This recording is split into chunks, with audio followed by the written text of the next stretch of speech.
بسم الله الرحمن الرحيم الحمد لله رب العالمين والصلاة والسلام على سيدنا ونبينا محمد وعلى آله الطاهرين المعصومين المنتجبين.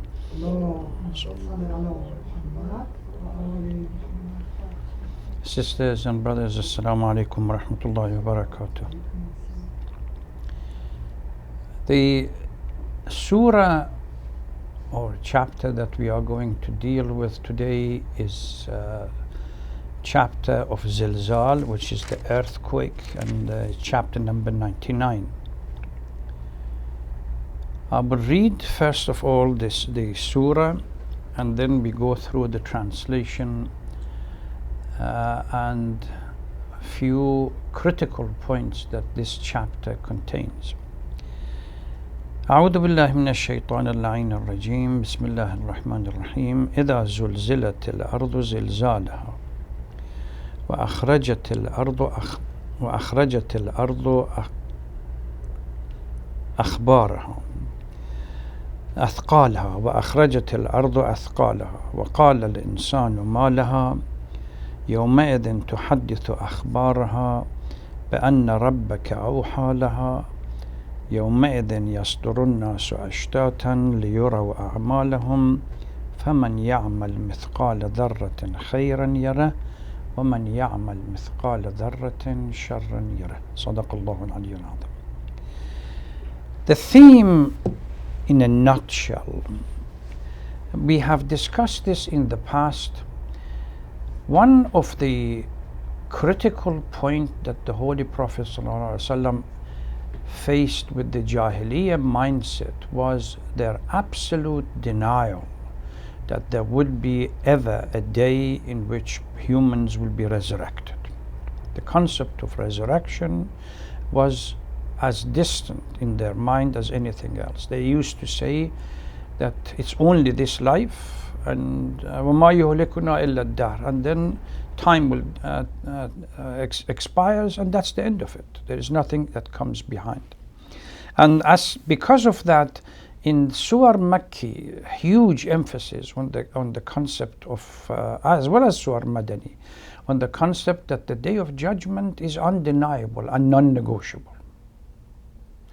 إِذَا وَقَعَتِ الْوَاقِعَةِ لَيْسَ لِوَقَعَتِهَا كَاذِبًا. There is no compromise, there is no negotiation. When the time comes, it is going to happen. Surah Al-Zalzal is one of those verses that attempts to draw a picture of what is going to happen.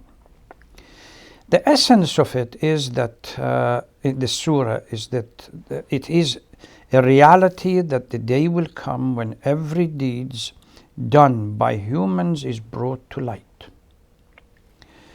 And good or bad done on this earth that were hidden during the life of a person will be exposed, and nothing ever will remain hidden. But to present this concept, Quran uses its own unique linguistic approach and presents a graphic picture of tremendous cataclysm that is going to happen on that day just before the Day of Judgment, and to draw attention to the reality that we are going to face. The result of this devastation that is going to happen, everything will be that are buried will come out, and the earth will begin to talk, narrate its own stories. What is hidden or people thought that these are secrets that they never be exposed, earth is going to expose them one by one. So the history of what happened on earth is going to be told by earth itself. The concept of, there is another verse in the Holy Quran, beginning of Surah Al-Hajj. يا أيها الناس اتقوا ربكم إن زلزلة الساعة شيء عظيم. If here is trying to present a graphic representation of the cataclysm that is going to take place. Beginning of Surah Al-Hajj again refers to this Zalzalah, which is the earthquake that is going to happen just before the Day of Judgment. These concepts are normally debated or discussed by scholars, whether they are philosophers or fuqaha and theologian or even urafa, under the rubric of Ma'ad. What happens during Ma'ad, before Ma'ad and after Ma'ad.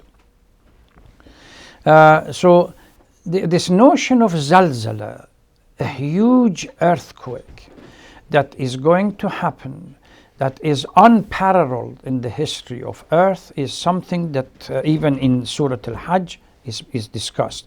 Yawma, even if you look at Surah Al-Hajj, the graphic presentation of the Zalzalah, يَوْمَ تَرَوْنَهَا تَذْهَلُ كُلُّ مُرْضِعَةٍ عَمَّا أَرْضَعَتْ. It's the earthquake is so severe that normally, under normal circumstance, mothers that are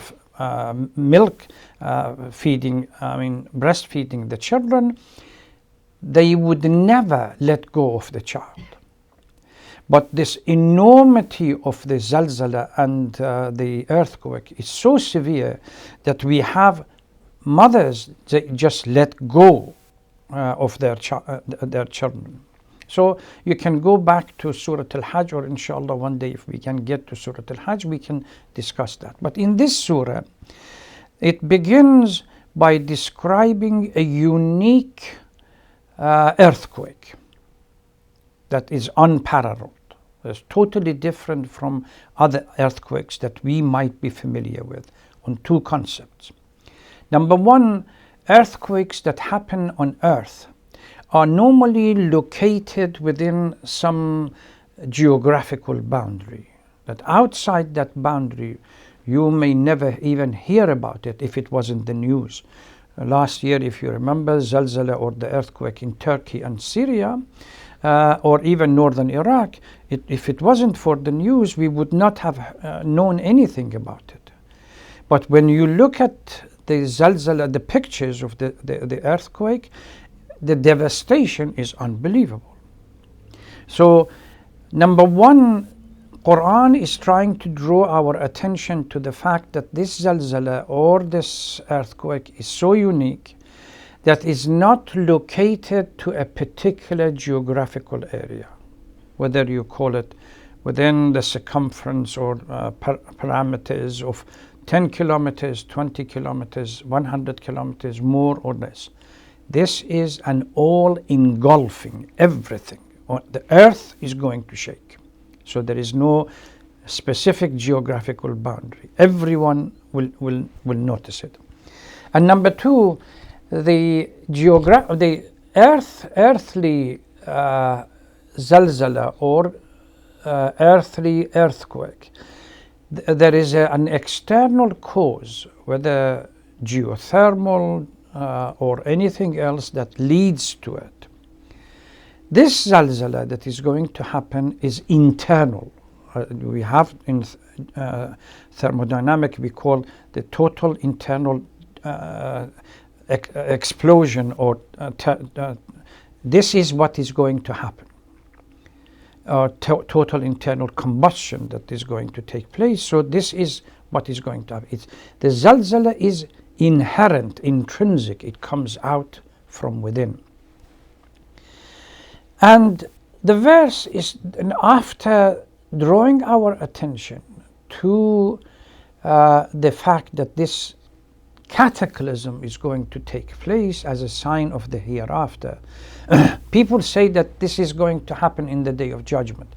But a number of commentators say, no, these are the signs of end of time, which happens before the Day of Judgment. These things have to happen before the Day of Judgment comes. So if every theme that has been presented in this surah, Surah 99, in one way or the other we have seen similar to it presented. It may not have been as graphic as it is, but at least Quran has touched or cited it. For example, when it says, when the earth is shaken with her shaking, and the earth yields up her burdens. The notion that the earth throws out everything that is hidden, we see it in Surah Taha that says earth is going to become qa'an safsafa. Qa'an safsafa means flat. All the curvature is going to go. And we've seen in other surahs that we have dealt with in the past, the concept of earth turning into flat. All the curvature removed. So what used to be in depth becomes only a superficial surface. Naturally, once this depth disappears as a dimension, it becomes everything on the surface for everyone to see. We have other verses about the significance and the enormity of the Day of Judgment. We have a number of verses. Surah Sad, verse number 67-68, قُلْ هُوَ نَبَأٌ عَظِيمٌ. There are 6 or 7 times the word Azim is being used in the Holy Quran. One of them is about the Day of Judgment. It is extremely grave and difficult to comprehend concept. Naba'un Azim, Antum anhu mu'ridun. You try to avoid it. Or in Surah Yunus, for example, Adhabu Yawmin Azim, on the Day of Judgment.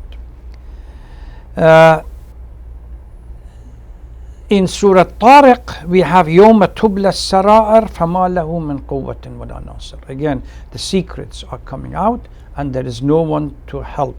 Similar, وَإِذَا الصُّحُفُ نُشِرَتْ in Surah Takwir. So all of these themes clearly indicate that they may not be unique to this particular surah, but the linguistic style that it has been presented in this surah is very stern to attract attention. When the earth yields up her burden and humans say, what is happening to earth? That day she shall convey her chronicles, the message, her history from the beginning until the end. For the Lord inspired her. The day mankind shall issue forth upon diverse paths to witness their deed. This verse of the Holy Quran that says the day of resurrection, يَوْمَئِذٍ يَصْدُرُ النَّاسُ أَشْتَاتًا لِيُرَوْا أَعْمَالَهُم. So they come out of the grave and then spread around in different groups. لِيُرَوْا أَعْمَالَهُم, so that they see the deed for themselves. The idea of people coming out of graves and being in different groups spread around, we have seen it in other verses in the Holy Quran, and also in ahadith that like moths, in some narrations they uses the concept of moth. After some rain spreading over them, they just spread aimlessly, wandering around because they don't know what is happening to them. In other ahadith we have similar kind of things. So this forth upon diverse paths to witness their deed. Witnessing their deed, لِيُرَوْا أَعْمَالَهُم, has led to a huge amount of discussion between scholars, philosophers, urafa, and theologians regarding what we call today tajassum al-a'mal. When it's a theory which is presented by a number of scholars, when actions, our deeds, become a real reality outside. If you look at the verse itself, فَمَنْ يَعْمَلْ يَوْمَئِذٍ يَصْدُرُ النَّاسُ أَشْتَاتًا لِيُرَوْا, so that they see their deeds. This ru'ya clearly indicates that there is something outside that they are going to see it. So if you search for a tajassum al-a'mal, or embodiment of the deed, or incarnation of action, in both philosophy, theology and irfan, maintains that human action takes a reality in front of one, and good deeds will take the heavenly blessing, and while bad deed will take the form of fire, chain and other punishment. Scholars, you can divide the scholars into two main groups.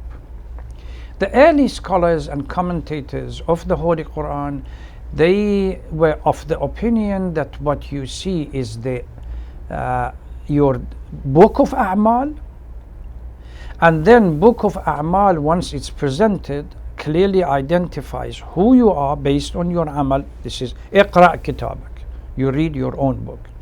And then Allah subhanahu wa ta'ala is the one that ultimately gives the punishment. A number of questions were presented as a consequence of that kind of theme, particularly when we reach to mystical scholars, Ibn Arabi and others, and particularly Mullah Sadra. And late we have most of the scholars or mystical leaders or experts, they are opting that no, on the Day of Judgment,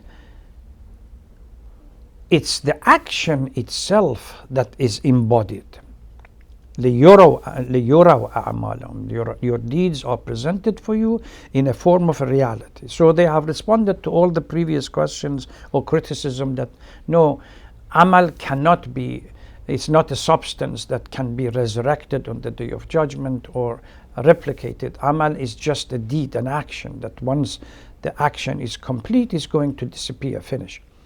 And they have responded to this question. We will spend some time, if requires, in our discussion in Irfan about Tajassum al-A'mal. But the fact that these scholars maintain that on the Day of Judgment, Allah subhanahu wa ta'ala is not the one that punishes you, to avoid the length of punishment, the severity of the punishment, as the consequence of your own deed. Once it takes a reality in front of you, that deed leads to repercussion in one's spirit and to feeling somehow punished by these deeds. And so long as these deeds exist, then the punishment continues. Another concept which is presented here is that not only A'mal is presented, nothing will be of amiss. There is فَمَنْ يَعْمَلْ مِثْقَالِ. Mithqal is the lowest, the smallest particle that we can envisage, call it atom or whatever it is. All of these will be present, and Allah subhanahu wa ta'ala will bring them out on the Day of Judgment for people to see for themselves. With regard to ahadith and other verses in the Holy Quran that speaks about Tajassum al-A'mal, we have Surah Nisa, verse number 10, يَأْكُلُونَ فِي بُطُونِهِمْ نَارًا. It's because of the veil that we have on our eyes, we don't see the reality of things. Otherwise, the consequence of action is immediate. If you do bad deeds, if you eat or take away the wealth of a yatim, يَأْكُلُونَ فِي بُطُونِهِمْ نَارًا. As you swallow it, you eat it, it's as if fire, you're eating fire. It's just, but unfortunately we don't see it. يَوْمَ تَجِدُ كُلُّ نَفْسٍ مَا عَمِلَتْ مِنْ خَيْرٍ مُحْضَرًا. Whatever you have done as khair, it's ready for you. Al Imran 30. This is something that is present. Ahadith talk about this concept of tajassum al-a'mal. اتقوا الظلم فإنه ظلمات يوم القيامة. Don't be unjust, because injustice will resurrect itself as darkness and pain on the day of judgment. So it's talking about resurrection of a deed. Amir al-Mu'mineen salawatullah salamu alayhi has a hadith: أعمال العباد في عاجلهم نصب أعينهم في آجلهم. Whatever you do now, present now, on the day of judgment, it materializes, embodies in a reality in front of your eyes. So these are part and parcel of a hadith that we have, that people who believe in tajassum al-a'mal, they cite. Out of the contemporary scholars that we have had that focus on this, Marhum Imam is one of them, Marhum Tabatabai is another, Marhum Mutahari is another, and few other scholars before them, that they all talk about tajassum al-a'mal under tafsir of various verses. There is another hadith from Imam Ja'far al-Sadiq: اعمل ما شئت فإنك ملاقيه. You can do whatever you want, because ultimately on the day of judgment you're going to meet it. Mulaqi liqa, meeting. The scholars that follow the first group, that they say no, it's a convention, adab and reward is a convention, that Allah subhanahu wa ta'ala ultimately is going to be the judge. They interpret these verses and these ahadith that no, this is the kitab of a'mal, the jaza, not the jaza, the amal itself is the book of amal. In this way, this is similar to the concept of free will and whether we are compelled, jabr and tafwid, that we in theology we talk about. Verses in the Holy Quran that cites tafwid, that we are free will and we are responsible for it, by those who they call jabr, they have interpreted in a different manner, and the vice versa is the same. So what we have here is that verses in the Holy Quran that clearly stipulates that on the day of judgment we are going to see our deed resurrected or embodied in reality in front of us. By those scholars interpreted differently. They say no, book of amal. And the scholars who and commentators that say no, these are literally clearly indicate that you're going to see it. فَمَنْ يَعْمَلْ مِثْقَالَ ذَرَّةٍ خَيْرًا يَرَهُ, you see it. And sharran yarah, again seeing. You cannot interpret it otherwise. If we open the door of interpretation, that nothing, no verse in the Holy Quran is going to be safe from one interpretation of the other. So this is and whosoever does small particles of good shall see it, and those who they have done a small particle of evil shall see it as well, seeing it. And this discussion of tajassum al-a'mal, you can go to a number of verses in the Holy Quran that this concept is presented. One thing which I want to, we started many weeks ago about the concept of Tawbah as the beginning of the Sayr and Suluk. Without Tawbah, no Sayr and Suluk can take place. And the first step for Tawbah was hadith from Amir al-Mu'mineen, reflection on the past and being regretful of what happened in the past. Quran presents two types of regret. A regret on the day of judgment, that, by the way, Quran calls it, we have a name, Yawm al-Hasra as well, the day of regret. That day, that regret on the day of judgment, when the windows are closed and there is no way you can go back into correcting yourself, is called a paralyzing regret. most of what we have today in literature, in Western psychoanalysis and psychology on regret, they talk, because they don't believe they believe in Freudian understanding of it. They don't believe in the concept of Tawbah or the role of Allah subhanahu wa ta'ala in opening a window for us to correct the past. They believe that regret has devastating effect and could lead to depression, etc., etc. So this is the negative part. Quran says no, that kind of a regret is reserved for the Day of Judgment. If we miss the chance of the positive regret in our life.